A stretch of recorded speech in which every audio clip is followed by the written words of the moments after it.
Justin with Certified Property Inspection here with our senior inspector, Jeff. Not senior like that, but senior like because he's been doing this for about 20 years.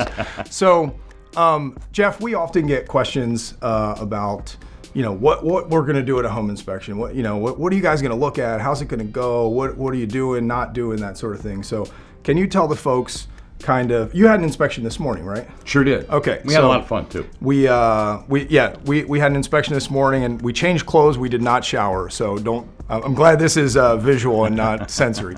I want you to tell the folks kind of when you meet a client on site and you're explaining to them what you're going to do over the next 2 or 3 hours, kind of give them your spiel on kind of how that's going to go. Absolutely. So I know this might sound crazy, but I love to ask my client what they do for a living because it helps me use analogies whenever possible when I'm explaining what's going on in a home in more understandable terms.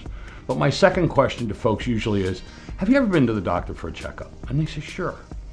I said, well, you're a healthcare professional. The moment they lay eyes on you, you start to think about what's going on. You're standing straight, your eyes clear, you got nail fungus, can you walk a straight line, can you speak intelligently?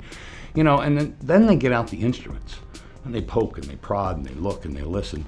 And they hope everything's falling within normal parameters for your vintage, like me. I'm a little bit older, so there's some stuff, but then, young kids, we expect different things. So I do the same thing. The minute I drive into a neighborhood, I'm starting to look around to see what's happening. And then how the house is oriented. So I tell folks, your house is a living, breathing thing. It truly is. It expands and contracts. It breathes through the attic. Dermatology is the biggest organ on our body and protects everything that's going on inside. Well, that's our roof, our siding, our grading, our gutters. The structure of the house is kind of like orthopedics.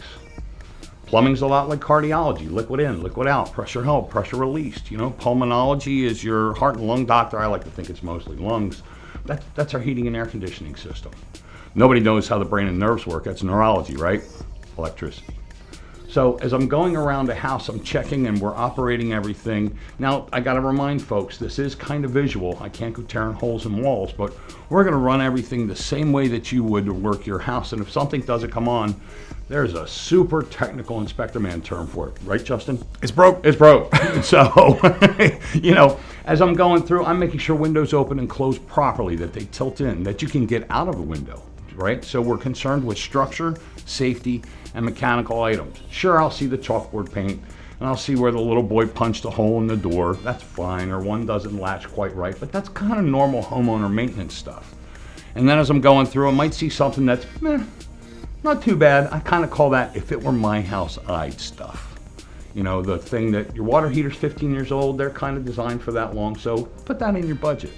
Or, there's a little crack out here, but it's really not a big deal. In time, when you're doing the next spring, when you're going around, let's tighten that up. And then, of course, we have immediate action items. And those could be safety-oriented, like GFCIs that are missing right next to the kitchen sink. Or it could be, that pipe is leaking. You got to get a plumber involved. Or I go to turn the AC on right about this time of year, and it doesn't work.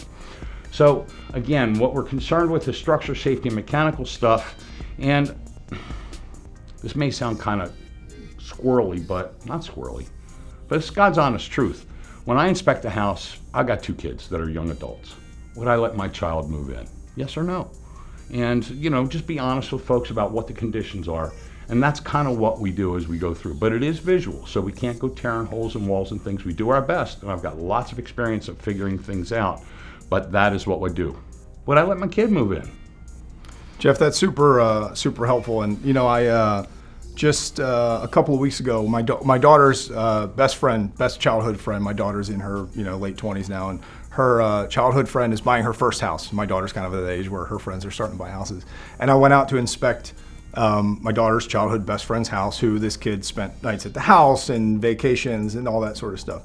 And it kind of dawned on me a couple of days later, and I felt really good about it that this is a personal, close friend, right?